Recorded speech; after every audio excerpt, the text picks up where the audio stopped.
Right, so what we got, the raccoons have been in that corn patch, something terrible the last couple of nights. Well, actually the night just before I got back from Hilton Head from one of my work trips. And so we harvested what we could. I think we got about 50 or 60 quarts of corn out of there, and we froze a bunch of bags, but they decimated it. You probably saw the bits where all the corn was missing when I ran just through it with a brush hog. So what I've done now is I just cut that whole lot down, and the weeds up there as well. And what I'm going to do is I'm going to go over there tonight and see if I can pick any of those guys off, because now they've got to go over this clearing bit to get to this left corn, which is still, there's still some usable stuff in there which we can eat just, straight off the cob out of when I pick it before a meal. Not many, but the raccoons will try to do the same thing tonight, I'm guessing. But tonight I'll be sitting up there where that power pole is with a chair and some shooting sticks, and then we'll see if they can outrun what's coming their way. So that is my lane. It's about from up there to the end of the cornfield or corn patch. It is about 250 yards. So that's all well within range. So I know I'm gonna, not every coon that is being eaten corn this season will eat my corn the next season. I'm gonna buy a bunch of fence posts, I think, next season, and then I'll put an electric fence around this area here once I have everything planted and done and dusted, and then just string a couple of wires electrified to keep those guys out.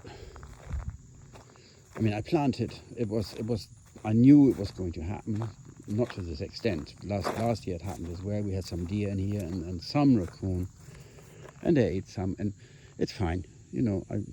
I plant enough for us to have enough left over after those guys are done for what we need, and then still have surplus to give away to people that are not as fortunate. Oh, let's trample this lot down. There we go. And but this season, well, that is what a lot of that stuff looks like. Just eaten up halfway.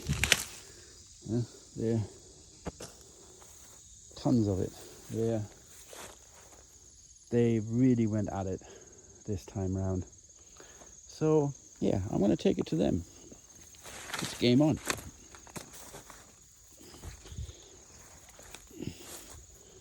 I want to bush hog some weeds that are further up there. While I got that thing on the tractor, I cut all the horsetails and things up that way earlier.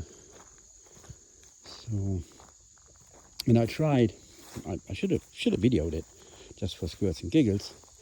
I put the ramps on my trailer, and I can actually get the tractor with the bucket in its place and the box blade on there and still shut the doors. Now if I have the bush hog behind it, it's going to be a little bit longer than with a box blade, obviously.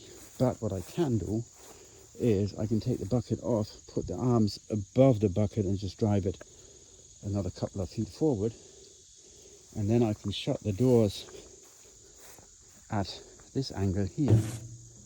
Okay, they will be sticking out, just the wheel will be sticking out the back a little bit, and then I just chain over it and done. So I can transport the tractor with a bush hog on it or with a box blade on it on that dump trailer without too much of a hassle. Now I wouldn't take it from here to Pennsylvania with a bush hog on it. Push comes to shove, if I have longer trips that I need to do that, I put the bush hog in the back of the truck and then just put the tractor in the trailer. But it works. It works great. It's the 16-foot trailer was the right choice. With a 14-footer, I wouldn't have been able to get this guy in there with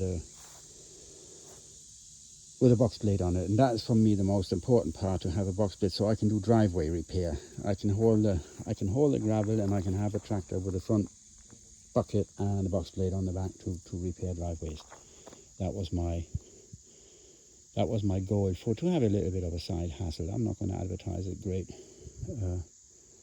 My neighbor, he does lawn care, so if he has some people after a heavy rain, whatever, where he's cutting grass that need their driveway, coaxed back out of the bushes and potholes filled and whatnot, then he's got a few of my cards in his truck.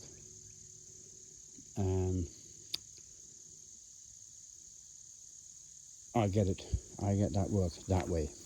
It's just a bit of pocket money here and there. It's nothing I want to turn into a business.